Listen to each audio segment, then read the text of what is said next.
एलिफेंटा जा रहे पर्यटकों के मौत की क्या है कहानी? आखिर कैसे हुआ इतना बड़ा हादसा? एलिफेंटा गुफाएं हैं यूनेस्को की विश्व धरोहर स्थल। समंदर से घिरे एलिफेंटा आइलैंड में क्या है खास? मुंबई के गेटवे ऑफ इंडिया के पास नाव हादसे के बाद एलिफेंटा आइलैंड की खूब चर्चा हो रही है। गेटवे ऑफ इंडिया से लगभग 1 घंटे की दूरी पर एलिफेंटा की गुफाएं हैं।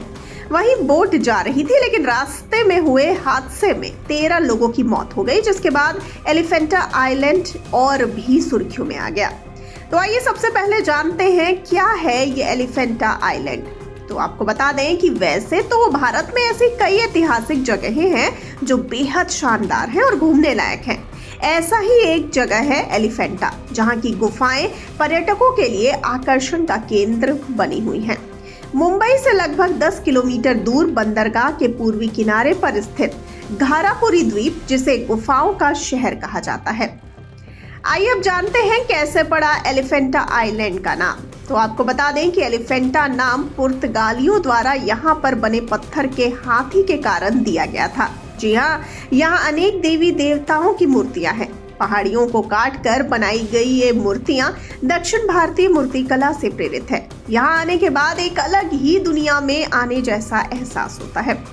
आपको बता दें कि मुंबई हार्बर में गेटवे ऑफ इंडिया के उत्तर पूर्व में घारापुरी पर चट्टानों को काट कर बनाए गए मंदिर, जिन्हें एलिफेंटा द्वीप के नाम से जाना जाता है। पहाड़ी की चोटी पर स्थित एलिफेंटा की गुफाओं को 1980 के दशक की शुरुआत में यूनेस्को की विश्व धरोहर स्थलों की सूची में शामिल किया गया था।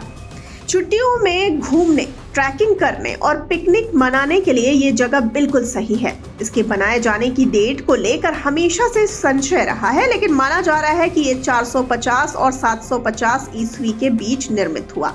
गुफा मंदिरों की भूल भुलैया भारत के कुछ सबसे प्रभावशाली मंदिर नक्काशी का प्रतिनिधित्व भी करती है। आपको बता दें कि एलिफेंटा में कुल 7 गुफाएं हैं। माना जाता है कि लगभग 8वीं शताब्दी के आसपास इन गुफाओं की खोज राष्ट्रकूट राजाओं द्वारा की गई थी। यहाँ मौजूद मुख्य गुफा में कुल 26 स्तंभ हैं, जिसमें भगवान शिव को कई रूपों में उकेरा गया है। इसमें उनकी त्रिमूर्ति प्रतिमा सबसे आकर्षक है, जिसमें उनके 3 रूपों का चित्रण किया गया है। आपको बता दें कि एलिफेंटा द्वीप पर 2 मुख्य पहाड़ियां हैं, जिनके नाम गन हिल और स्तूप हिल है। गन हिल का नाम यहाँ रखी ब्रिटिश युग की 2 तोपों के आधार पर रखा गया है, जबकि स्तूप हिल का नाम उन बौद्ध स्तूप के अवशेषों के आधार पर रखा गया है जो यहाँ खुदाई के दौरान मिले थे। आपको बता दें कि एलिफेंटा की गुफा तक जाने के लिए बोट चलती है। हालांकि ये बोट सुबह 9 बजे से लेकर दोपहर 12 बजे के बीच ही चलती है।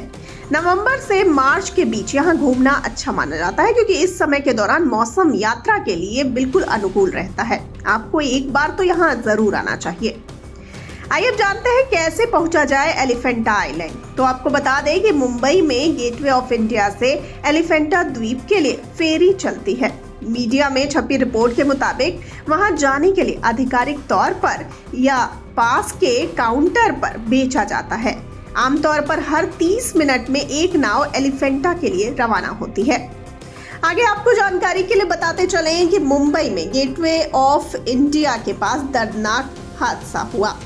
यात्रियों से भरी नीलकमल नाव की नेवी की स्पीड बोट से टक्कर हो गई। नाव एलिफेंटा की ओर जा रही थी। इस हादसे में अभी तक 13 लोगों के मारे जाने की पुष्टि हुई है और 101 लोगों को बचाया गया है। नेवी का समुद्र में रेस्क्यू ऑपरेशन जारी है। कितने यात्री अभी लापता है, इस बारे में अभी तक कोई आधिकारिक जानकारी नहीं मिली है।